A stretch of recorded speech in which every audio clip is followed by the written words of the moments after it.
Hello, everyone.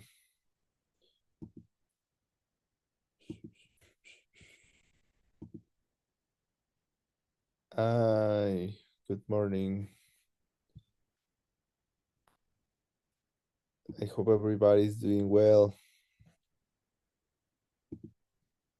And I'm just organizing here the setups. Hello, Anna. Let me see what's going on. Let me see. Participants waiting room. Uh-huh.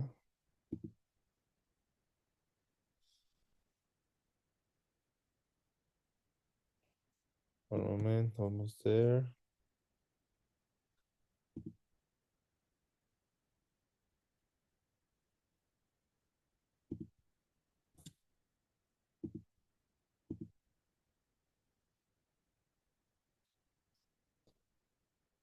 Okay. So back to Arizona. I made it successfully. Yesterday was a travel day from Mexico to Arizona. And yeah, exciting. Glad to be back. New adventures coming up. What's going on? The most upcoming thing, big thing that I know about is the Diamond Cutter Classics 10th anniversary. It will be on February 16. So pretty much 3 weeks from now. I don't know if in the chat, in the Telegram and WhatsApp chats, I'm gonna share the information for those of you who may want to log online.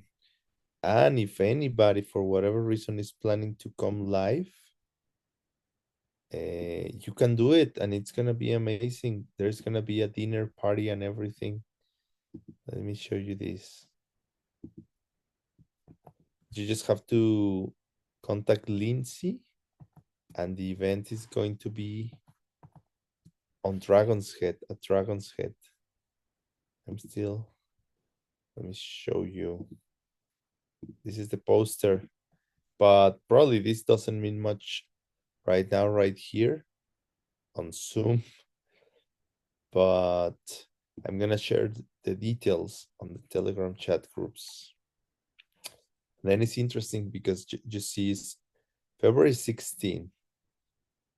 If you're in Asia, it's on the 17th, the actual Asian New Year. And then just 2 days from there is gonna be the Bhagavad Gita event number 3 from the 19th to the 22nd. So people who come live can catch these events together. Just saying, in case you can do it, amazing. But if not, you can plan for some other time to come. For those of you interested, and I hope it's many of you, Geshe, he sends the daily mailing list, and actually, that's where I got a reading that I thought it's very relevant. He just wrote a text about, it's just a brief introduction on Chedrak and the direct perception of emptiness as well. I'm gonna share it with you in a few more moments, but this came through in one of the emails for the book, for the Good Night Book Club, in the daily mailing list he sends. And let me see if I can find this thing. So yeah, basically just saying that and in one of those daily mailing lists, he did say that in Dragon's Head they are planning to have some empowerments this year. So I'm thinking all of you who may be interested in that, start considering if you can to make a trip to Dragon's Head, to Arizona, to Sedona this year at some point, because there's no exact date for it, but it may be the case that, especially if you're doing the 5 houses track for Diamond Way, that at some point ceremony or empowerment happens there.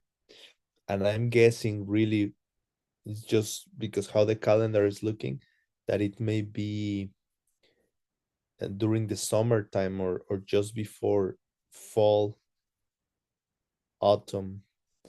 Just saying, just if you can, if you were thinking to sometime maybe come to United States or something, if you can get your visa, try. If you need to renew. Anyways, I'm sure there is gonna be ways for people who may, well, I hope, right? I'm not sure, but I hope there is gonna be ways for people who may not be able to travel. But if you can, have your things ready for at some point travel to the US. Beautiful. Actually, this picture that you see in the background, this is the land on Dragon's Head. Very beautiful. There is a river. You can swim in the river. Just amazing. All this, I guess, started just saying that I'm back in Arizona. Amazing. It's super dark here. 6:23 in the morning. Um, I don't know. I was talking with Adam as well. It seems that for him lately has been difficult. He has a daughter, Eva, and it has been a little difficult for him to do it at this time. So it's just nothing for sure, just ideas, but we've been thinking about considering moving the sessions to some other time that it's more convenient for his schedule. But I also understand that we have to find a time that it's convenient for the audience. And we just start conversations, but we'll keep you posted. Okay. So my suggestion is, again, let's start by taking just a few minutes to set up our intention, motivation. I usually like to, how to say, wrap our whole way of life, not only the motivation by coming to this particular session, but to also wrap our whole daily life, and the direction we are giving to our lives, daily activities, choices that we are making,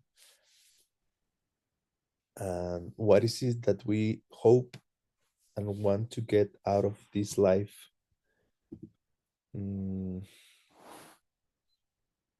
Thinking about the reason that, of course, why we come and try to understand better how reality works.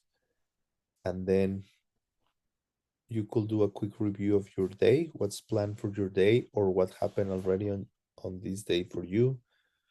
Just general, set up our motivation. Remember, yes, why we are here, but also in general, why are we doing what we are doing?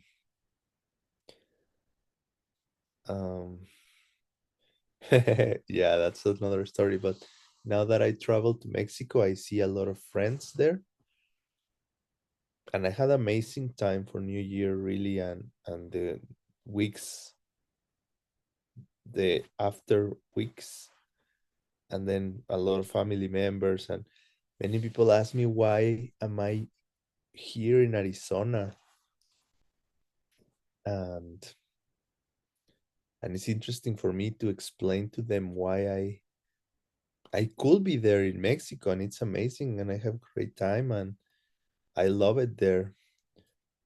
But for personal reasons and the way I see things going, I definitely think right now I can get a lot, the most out of life by being in Rimrock, which for some people sounds crazy. Like there is nothing, just a picture cafe, which is great. But don't get me wrong, it's not that I'm here because Like it's not about the excitement of the place itself, but what's going on for me, the potential I see to learn, to grow, to be close to my teacher.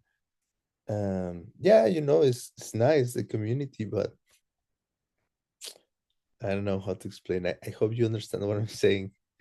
Like, so then sometimes we do these choices in life, focusing on what we believe will, at the end, in the long run, will give us the most out of it. So let me just review quickly if anybody interpreter Ukrainian. Okay, I'm gonna set up. I'm checking if everything in the chat has what they need. Maria, I'm gonna set it up.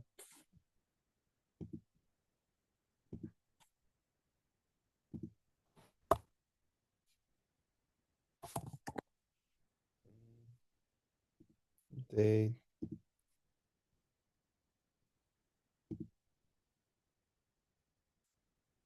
Okay, so maybe let's just take a few minutes on that, and you each reflect. You can reflect on our motivation, what brought us here, but also, yeah, I think it's about like what you hope to achieve. Like, you can think of your motivation, I think, into like as a cause, and a result. Like, what's your motivation to be here? And then also you can, it's a different, slightly could be different flavor, and what you hope to achieve with it, but also in general. Yay. Um, what about the way you are setting up your daily life? What's the direction you're giving your life? With what motivation?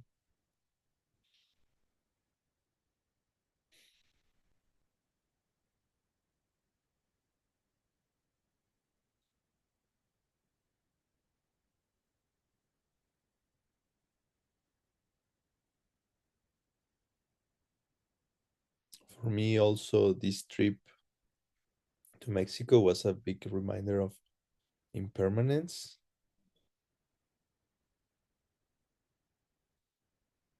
A few people that I knew there in Mexico just passed away,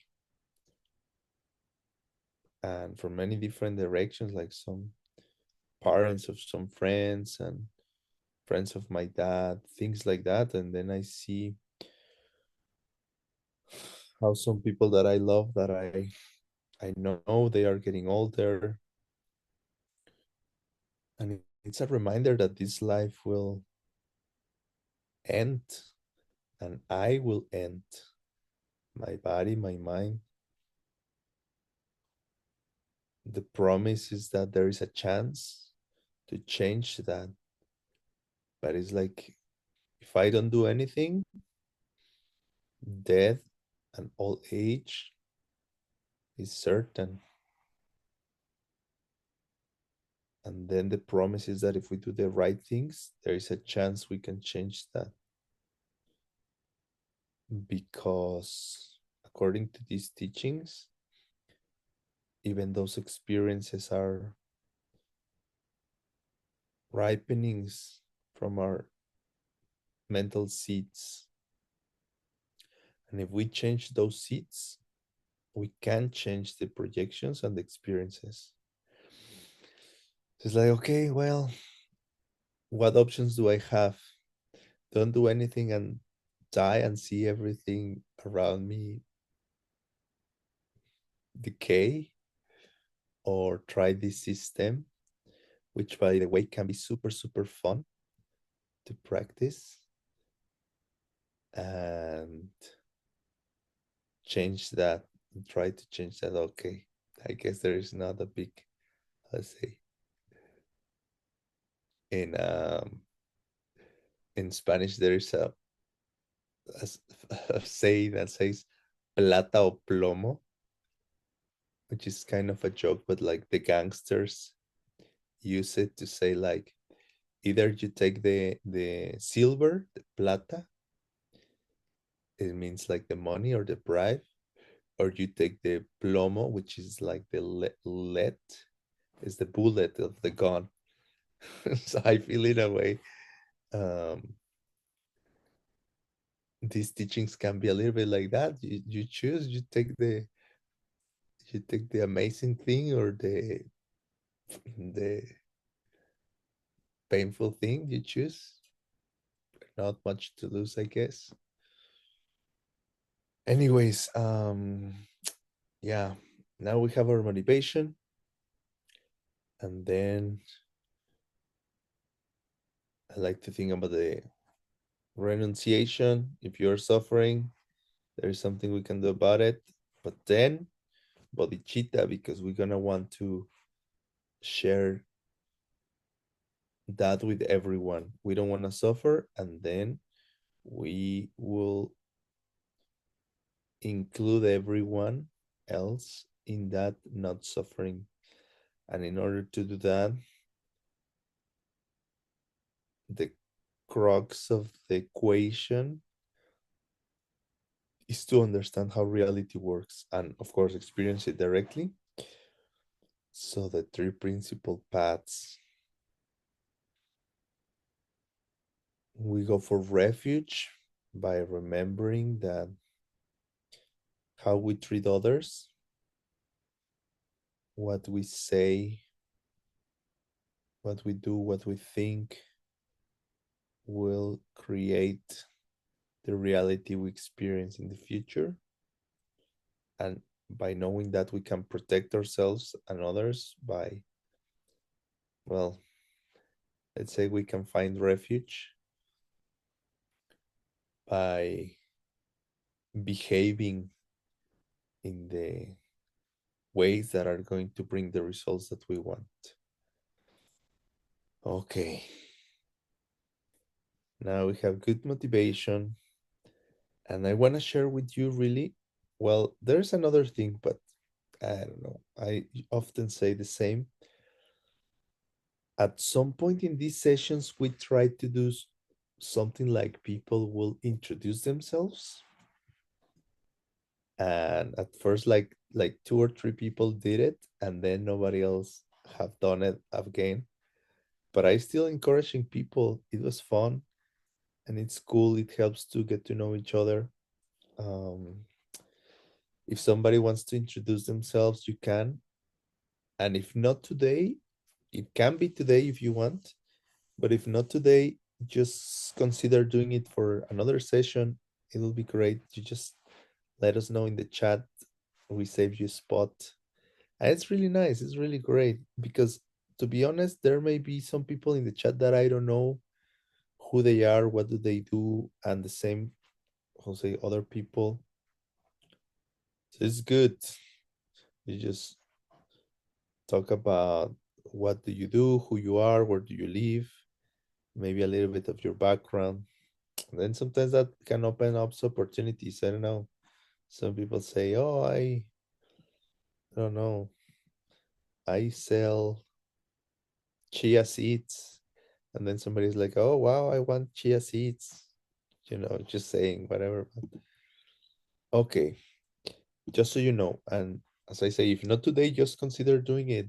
And also, one of the purposes of these sessions that I wanted to add is people use it as a practice lab to present and to share content as well. So you can also, how say, save a spot here. If you want to present a topic, you can do it. If you want to ask questions as well, you can do it. Last session, we have a very interesting question from Ola, and then a little of the follow-up in the chat. And maybe that's a great way to start. I'm gonna share with you the question. Then we go and read the text that Geshe just shared a few days ago. And I think the text will help to clarify the question as well. So let me tell you. And if somebody wants to ask or participate or something, raise your hand and we can set you up. So, okay, the question basically, as I remember, Ola was, I don't remember exactly, but she was asking basically like, what's the difference between when we talk about the two husbands in the kitchen? There is this level of thinking like, okay, I understand that um let's say the husband is yelling at you, and then some people could take it as a very bad experience, very traumatic or very upsetting experience, and some people could take it as a, it's okay, again he's upset, he's yelling, no big deal, he will eat and then be happy again. So you see, one person is taking it as a very bad experience, some other person like, yeah, okay, kind of bad experience, neutral, and some other person, and I said this example is like, let's say like a person with bad intention who purposely wanted to make the husband upset, then the husband is yelling, and then this person is happy that the husband is yelling because they achieve the this, how say, purpose of making them upset. So just as is to say that the husband is yelling, but the way different people experience that changes. The label that they put into the experience is different, good, bad, or neutral. And same thing with whatever other object, right? Like, oh, the a painting on the wall, some people see it as, oh, it's a very beautiful painting, no, it's a very ugly painting. Or so we're talking about labeling qualities on top of the object. Those qualities, we agree, come from mental seeds, and those mental seeds come from how we behave. Usually we say how we treat other people. Okay, but then Ola was wondering, but what about the object itself? She was trying to go more like into not so much the quality of the object, but the, almost like to say, the physical aspect of the object. Like we can agree that the beauty of the painting comes from my seeds, let's say, to have shared beauty or to be patient. But what about the actual object, the you know, the frame, the the canvas, the colors? What about those things? How can we prove that those things also come from seeds? And I think it's a great question. And first, I encourage, when I was answering, I was like, to be honest, it's a question that I myself have had a lot. And I also encourage people to not be afraid when we don't know a question. I think it's great to say, you know, that I don't know yet very well. No problem. And then to say, we'll investigate more about it and we'll come back and we can do this kind of investigations as a group as well. You see, some people is like, okay, now we all have homework. You go and ask other people, read these topics. We all investigate and then we discuss. But I gave a few ideas regarding to that. And then Geshe sent the email. And the email, I think, is very relevant to answer this question. Um, Basically, before we move on into the email, there is also this idea that, you know, different schools of Buddhism and Pramana will approach this question in different levels. Like the Abhidharma schools will actually say that these atoms and physical particles actually exist independently of our seeds, basically. as far as I understand. And what we do is that we label things into objects and into qualities, and therefore that's how we form projections. But mm, the ultimate substance or the ultimate reality is that which can be um, grasped as, for example, an atom, like the smallest particle of matter that we can reach. That's the ultimate nature of reality. And when that's on physical things, but when we talk about mental things, what they say is the ultimate nature of things is that particular moment of consciousness that cannot be divided anymore. But if we keep escalating on schools, um, we find out that even atoms have sides. Like Geshe uses this example: right side, left side, and it gets complicated because there is not such thing as the smallest particle of matter. Because if any particle has sides, then you could keep dividing it infinitely. And there's a whole proof on how an atom or even smaller particles will have to have parts. Otherwise, particles will be occupying the same space. Well, but that's another mm, proof of emptiness that we can study sometime. But just to say, um, when we talk about when we talk both about emptiness and about the gaksha, it's always important to ask.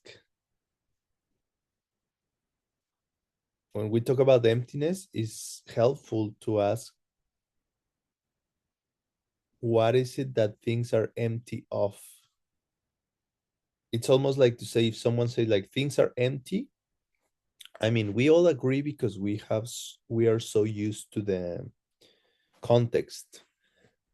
But if we are super technical, we could say it's not true that things are empty until you tell me what are they are empty of. And I don't know, let's try with this phone. If I say, oh, this phone is empty, and then let's say I respond to myself like, no, no, it's not empty, it's full of I don't know, microchips, microchips, or it's not empty because it's white and it has a screen. This object is not empty, it's full of things. It's has a screen, has buttons, plastic, so it's full of things. And then you're like, oh, okay, yeah, yeah, you're right, you're right. It's empty of what? Well, this phone is empty of having any red color. Oh yeah, that I agree. I can check on, yeah, it's empty of having red color, but it's full of having white color. Okay, yes. So what do you really mean when you say things are empty? Oh, well, in this case, we mean that things are empty of having an independent existence that doesn't depend of how I have treated other people in the past. You see, you can go very technical. And there you are, okay, okay. Of course, there's like a lot of process to prove that, but let's say we agree and say, okay, that I agree. So the phone is empty of having any quality that doesn't come on how I have treated other people. But different schools explain emptiness in different ways. So let's say the first schools will say objects are empty of not coming or of not depending on causes and conditions. Those are the most basic levels of um, emptiness.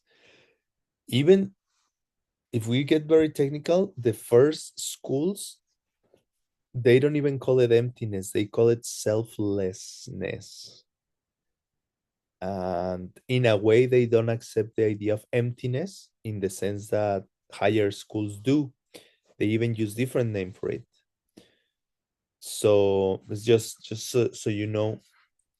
Mm, then we move over a little bit, and then other schools will say yes, and then usually these explanations build upon each other, because more, how to say, higher schools will say yes, we agree that emptiness means that things do not exist without depending on their causes and conditions, but also things that don't exist without depending on their parts, for example.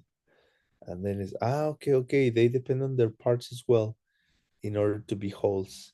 Okay, and then higher schools will say, okay, yes, we agree, things don't exist without depending on causes and conditions, and don't exist without depending on the parts, but they also don't exist without depending on labels and projections that we impute on them. Okay, so you see, so it starts getting like addition of layers of what it's actually the meaning when we say things are empty. But for different schools, it may mean different things. So let's go to the email. Da, da, da. And yeah, it's great. If you have the chance and get signed up to these daily emails, I'm going to share the screen with you. Okay, so share.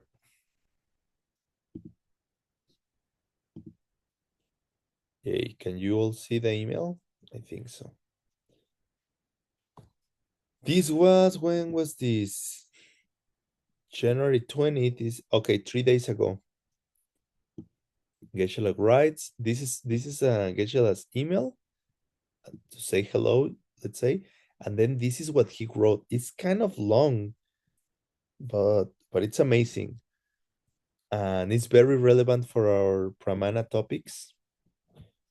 To me, it's funny to, I mean, it's interesting, but just funny to think that Pramana. I like to joke that Pramana is the most important topic of all. But I mean, if you are skillful, it's almost like you can prove that any topic is the most important of all. But I like to say that Pramana is the most important of all because the crux of liberation and enlightenment, it's um, transforming how we experience reality, and that has to do totally with the projections we have. And in order to do that, we need to understand how that works, basically karma and emptiness. And that's exactly what Pramana does. It's help us to understand how reality works, emptiness and karma, and use that knowledge to change our reality. So you'll see, pretty much to me, this all this email is about Pramana. Okay, Geshe says, let me know if this is good or I should make zoom on the, let me see.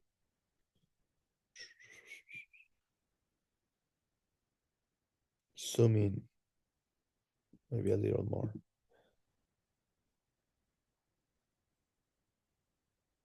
View, okay, zoom in, and one more. Okay. Geshe say, hi dears. It was one of those mornings when you feel so good, when you just gotten over a bad cold. Yay. So Grams was able to sit down and knock out this interlude that I am putting inside of Jetson Kappa book on dependent events. I have felt that it is very necessary to complete the translation for modern readers. And I am so happy it just popped out like overdue baby this morning. I really encourage you to read it right now. So when I read that, I was like, okay, let me read it. But then I saw it was so long that I was okay, I have to do it in parts. But then when I read it, I thought this is amazing. I want to share it. So let's do it. And then if some people want to read, just raise your hand. We can do that too.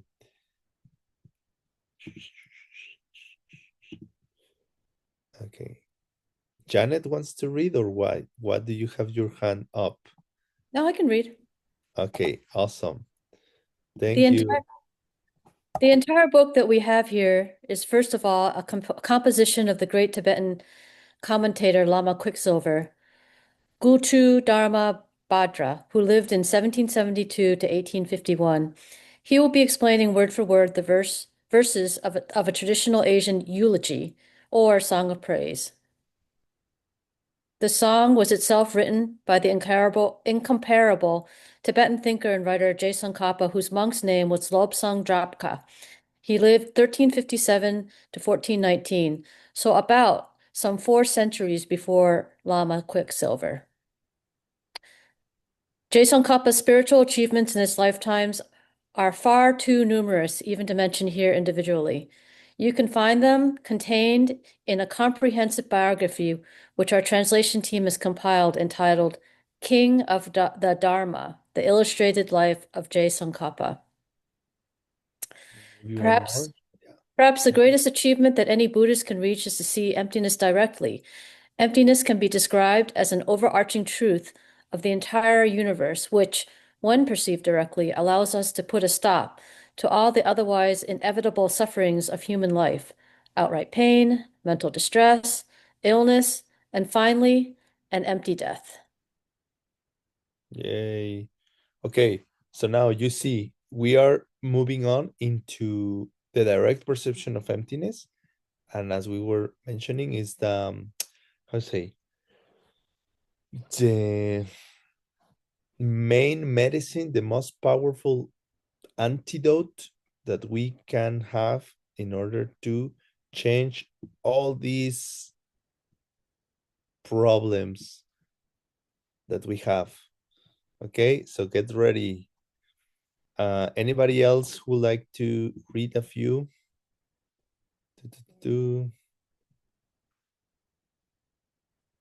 Okay, I'll do a few, and maybe people get, how to say, inspired to read as well.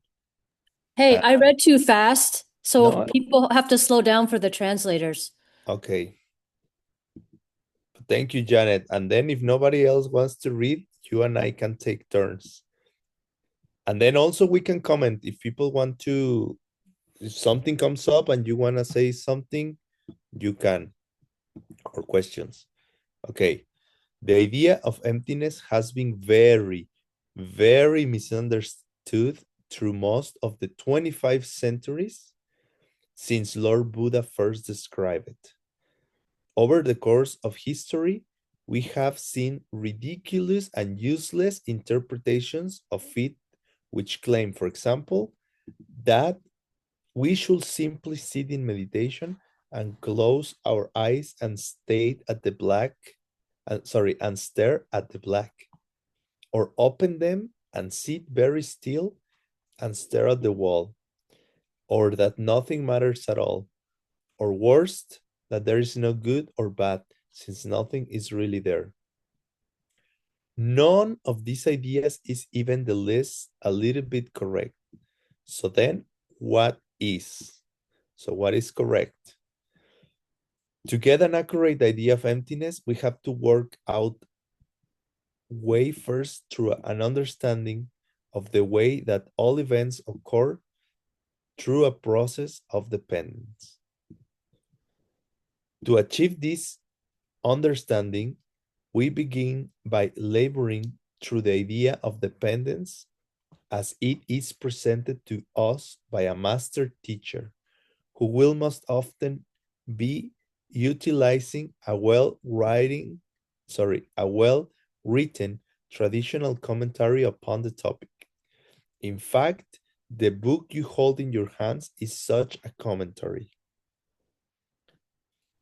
Along with this education at the hands of a master, there is some inner preparation we need to be doing, sort of cleaning up our inner house before we invite the truth of dependence over as a guest.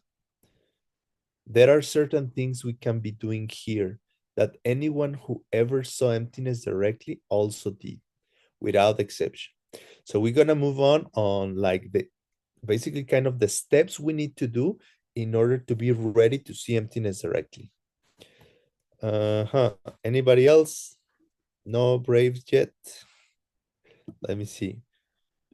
Oh, please lower. Not possible. No, I understand. And thank you so much, translators. I think what I'm gonna do is to share this text later there in the chat. But yeah, I know it's super difficult because it's like we're reading a very, how say, scholarly written text. So thank you. Just you can try, but don't stress about it. Thank you so much. Okay, who's reading?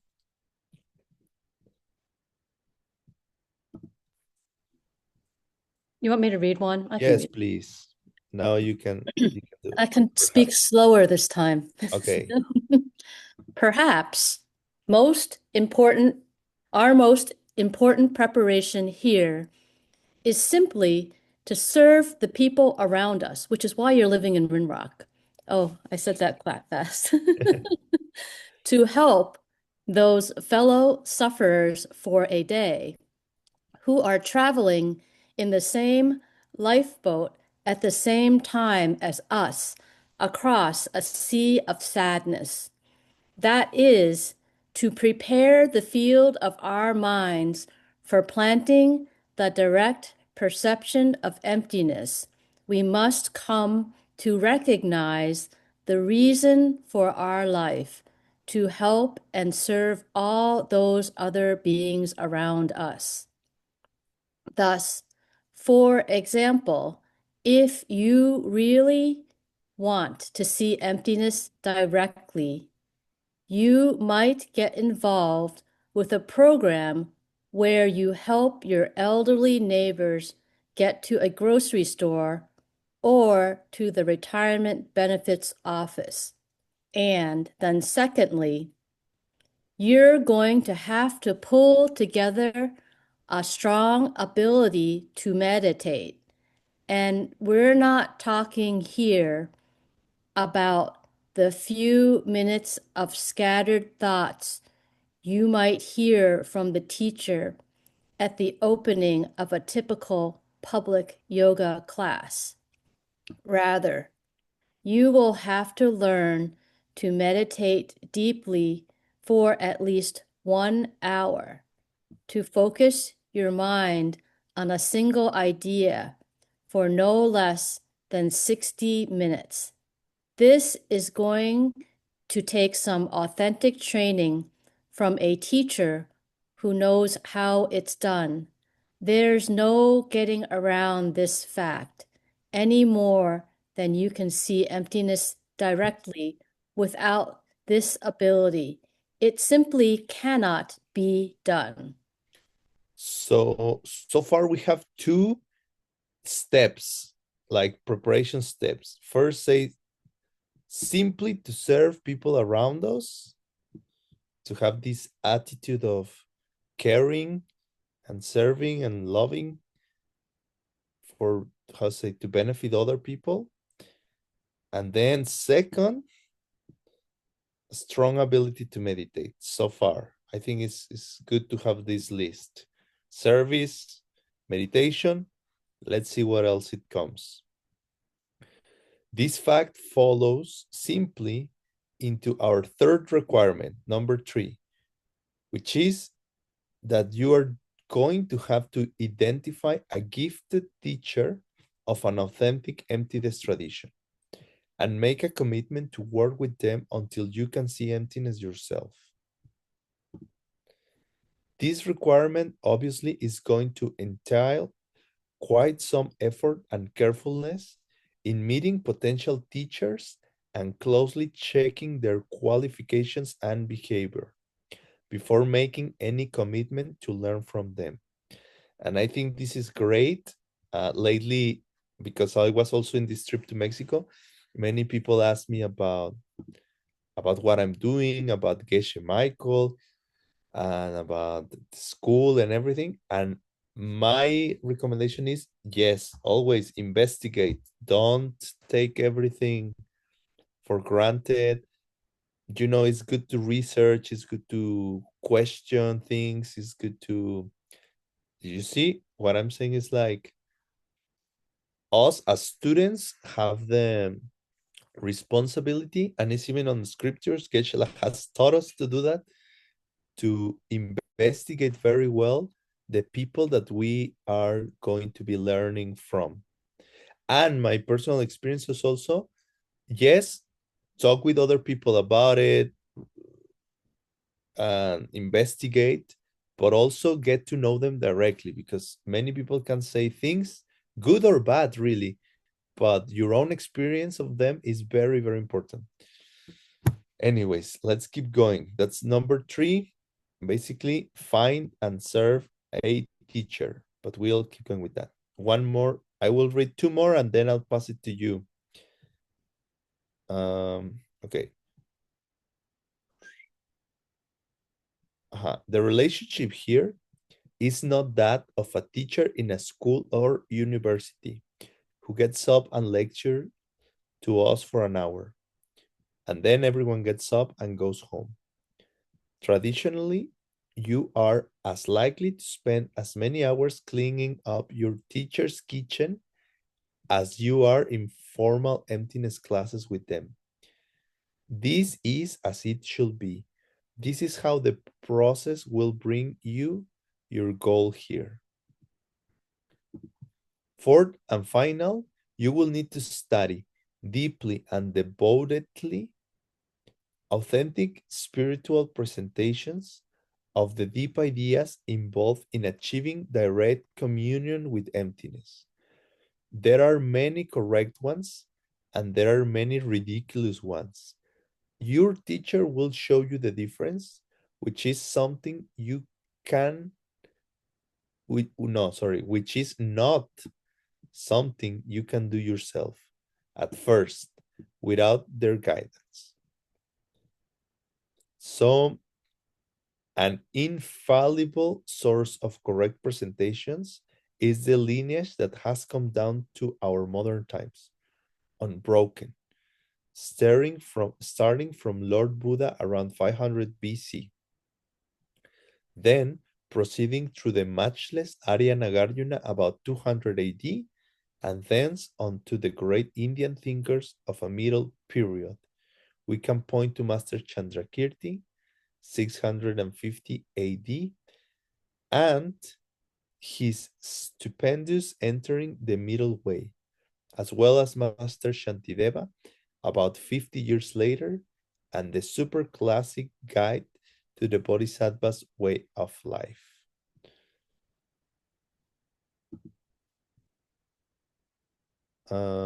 Janet, would you like to do more? Here.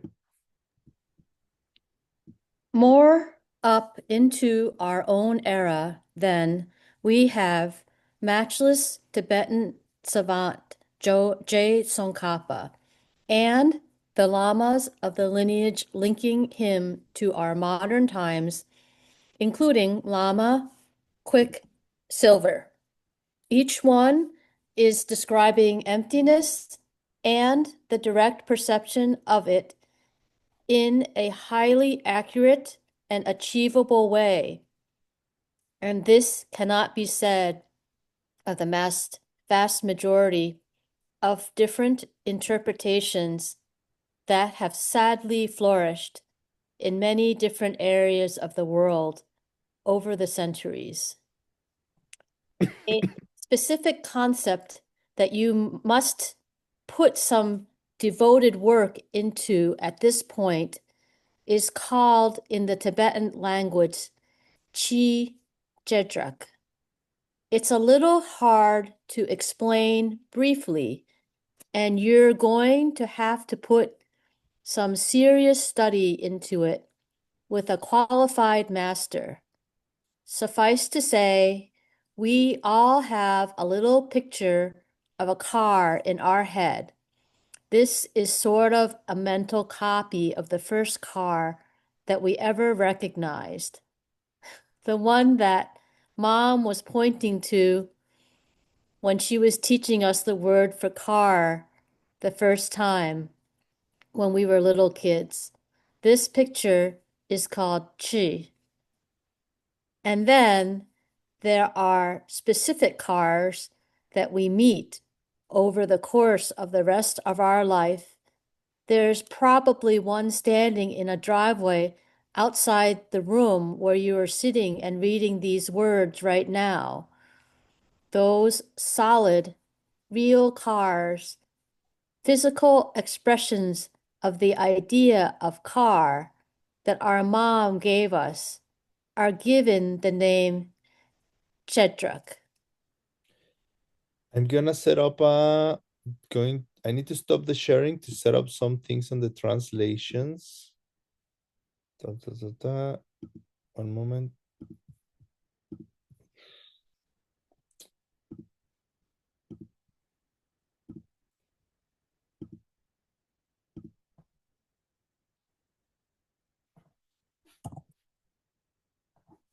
Okay, take.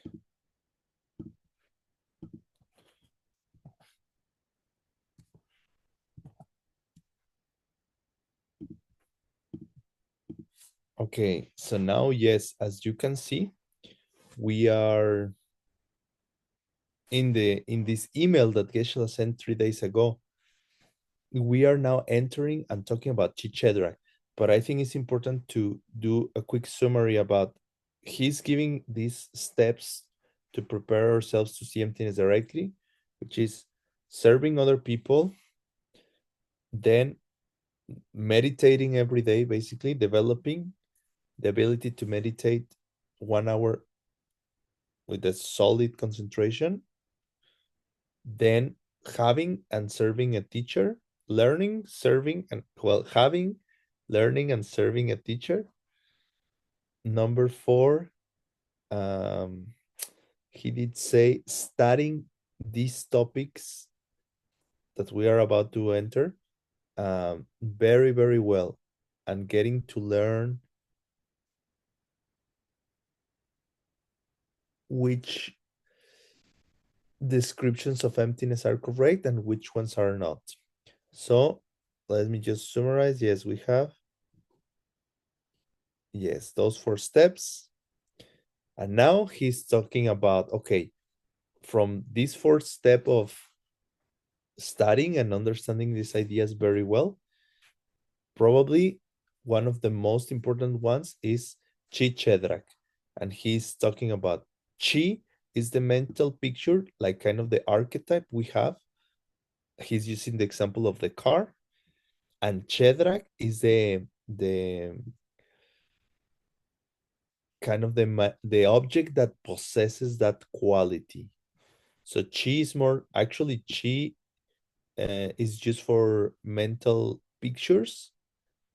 You see how there are many kinds of chis, like dun chi and dra chi and others, but the chi is kind of reflects in this is a Tibetan word for something that reflects like a picture, like an image, and there are different kinds of it. And the chedrak here refers to the object that possesses that mental picture quality. Okay, we'll keep going a little bit more. Hope you are holding there. But yeah, I know it's a long description and maybe we don't finish today, but I will share it with you and then you can read it when it's convenient. I really encourage you if you can give yourself some time and read it. Okay. Okay. There is something very important about the relationship between the mom car and the driveway car. This is Chi and Chedrak. You need to understand it in advance if you want to go into a deep meditation and see emptiness directly. thus becoming of ultimate service to every living being in the universe. And so, suppose that we do find that very rare fortune to assemble in our life these four great pillars of emptiness. Okay, four pillars again, remember.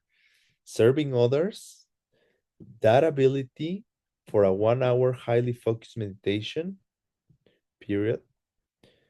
Finding and serving an authentic emptiness teacher, and planting the requisite ideas in our mind through a careful, curated study of the great emptiness classics. What happens then? Now we get to the crux of the point. To put it simply but comprehensively, we first undergo a very intimate and direct insight into the way that all things in the universe occur through a process of dependence. This is followed within several hours on the very same day by a direct communion with sheer emptiness. And this is what grants us in time a direct ticket to Buddhahood and the ability to help every living creature in the entire universe directly. That is, the true understanding of dependence has come before the true understanding of emptiness. Well, I'll keep reading and then I'll tell you. One understanding gives birth to the other. Very few thinkers over the past 25 centuries have really understood or appreciate this truth. One of them was Jetson Kappa. And so, when the time came, he wrote a praise of dependence rather than a praise of emptiness. He truly and directly understood that we have to come to a direct perception of how things like cars are before we can see directly how they are not. And I think that's very, very cool. It's the same idea that karma and emptiness are two sides of the same coin. And one of them explains how things exist, and the other one explains how things do not exist. Because emptiness is actually talking about an absence, something that is not there. And then the laws of karma explain what is there. That's what I like to say, that again, when we talk about emptiness, it's important to ask ourselves, what are we saying that things are empty of? Because if we just take emptiness in general, it will mean that things are, if we just say emptiness without not knowing what is the gaksha, then we will easily fall into the idea that things don't exist. But if we are very specific, we say, no, what the thing that doesn't exist is a thing that doesn't depend on your mental seeds in order to exist. Okay. Then that's how to say, understandable, reasonable. Okay. So, and then, yeah, Geshe is saying, probably most of you are familiar with this already, the process of realizations.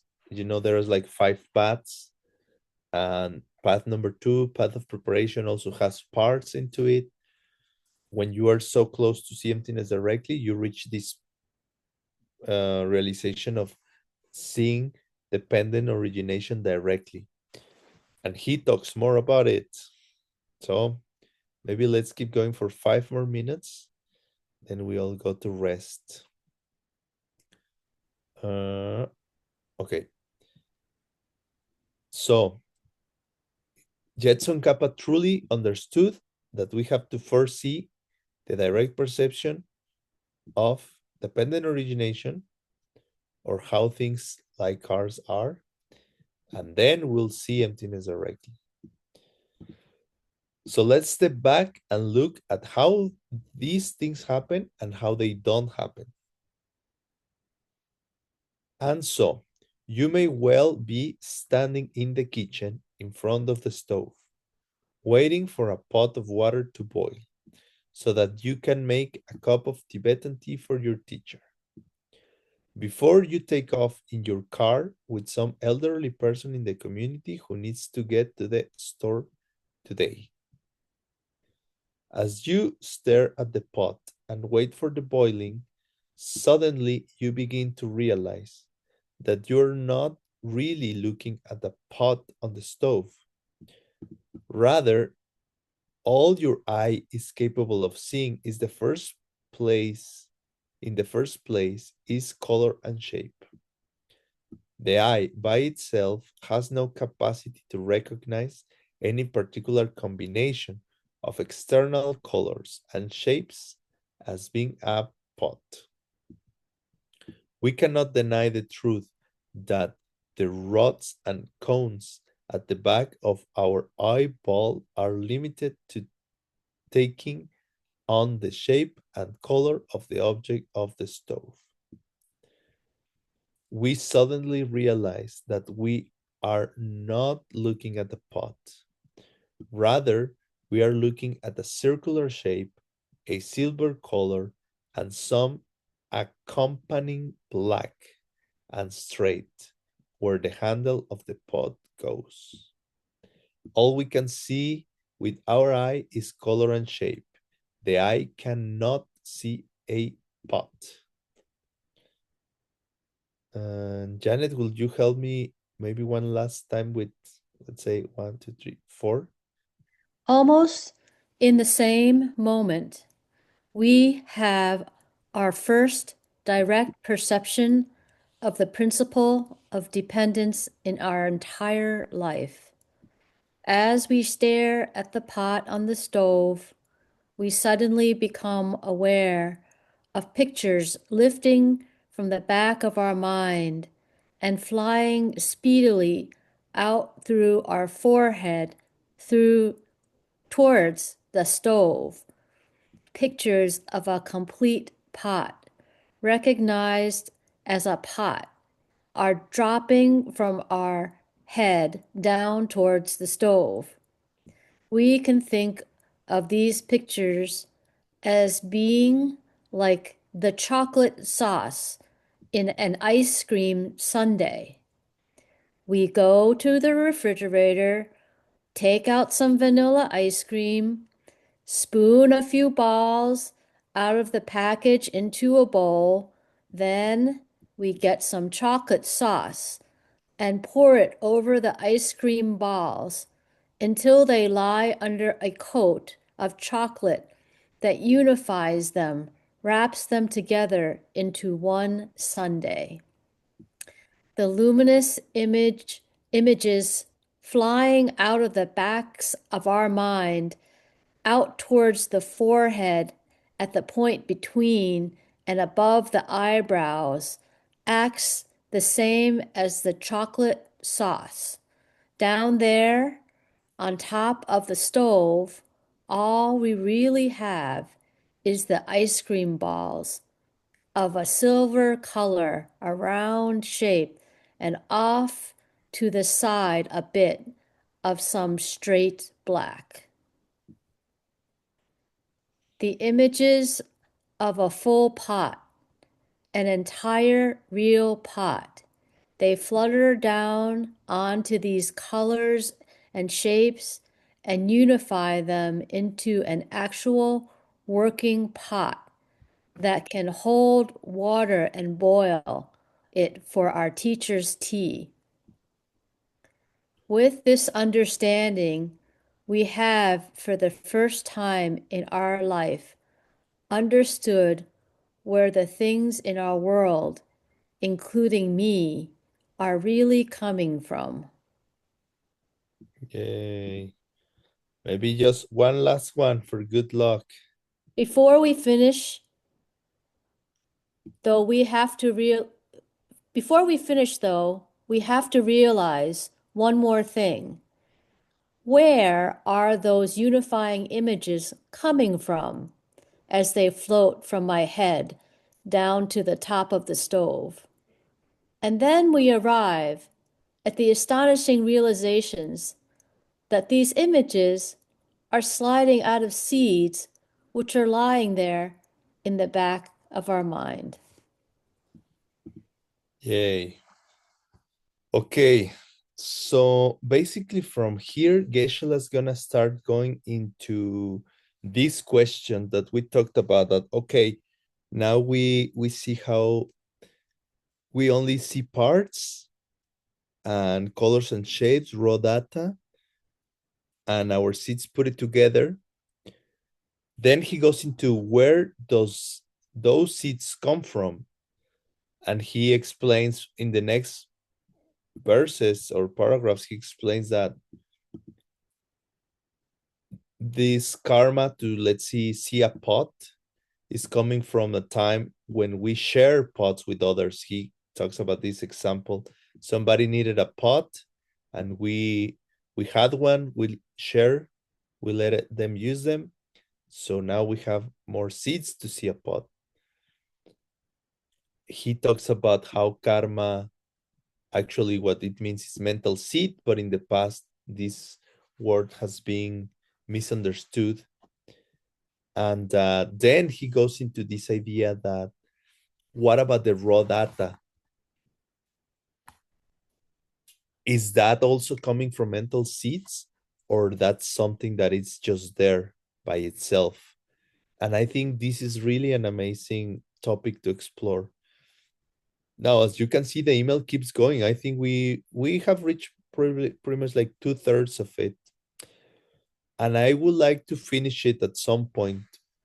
What I'm going to do, what I propose is like for next session, I'm going to maybe make some slides to summarize what we read.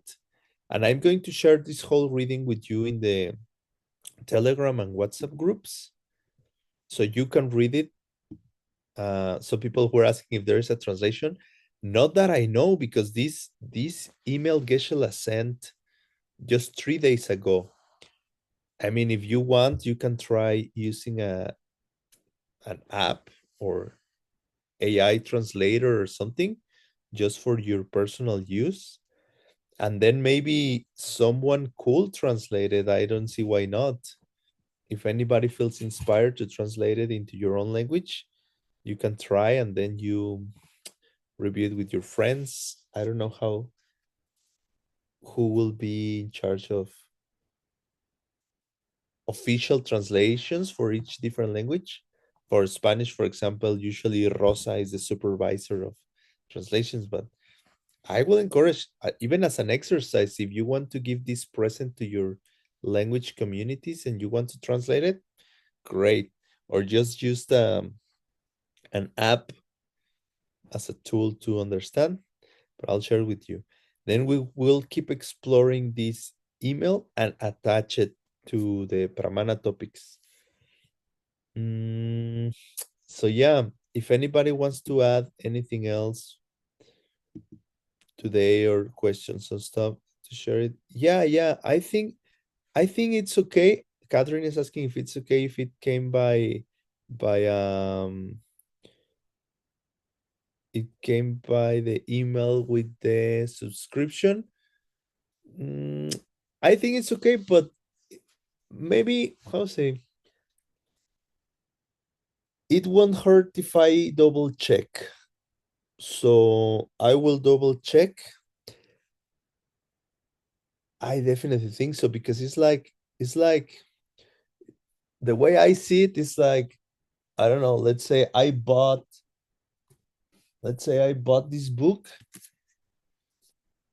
and then I learned something cool in the book, and then I'm sharing it with you. But why not? Let me double check. Sure. And it's great. It's really cool, and we'll keep swimming into the topic. Thank you so much. Hope you have a great weekend. Tomorrow, for those of you who are interested in the translation classes with Geshe, just as a reminder that the time has changed. And now, let me see if I find, yeah, it's here. I'm gonna show you. The times of the classes have changed. So today is gonna be, the class starts at 11. We used to do it at 8 Arizona time, but now it's 3 hours later at 11. So see you there. And what else? I think that's it for now. Hope to see you in the Chinese New Year as well, if you can make it. Okay, I'll keep you posted in the chat with new information.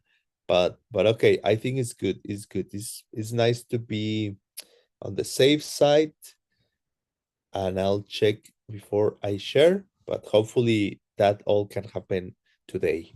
So we'll be short. Thank you, the translator, so much, because I know this is not easy. I remember one of the first times they invite me to translate in a live event. People were like, not sure if I could do it or not, but I was sure I could do it.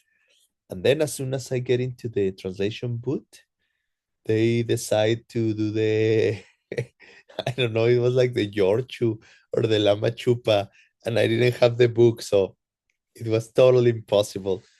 I know what it's like. Luckily, here we have the text and we can somehow follow, but it's very difficult to translate like a reading like that. Sometimes it's easier to just translate the talk, but when it's a reading, very difficult. And of course, it is just so funny.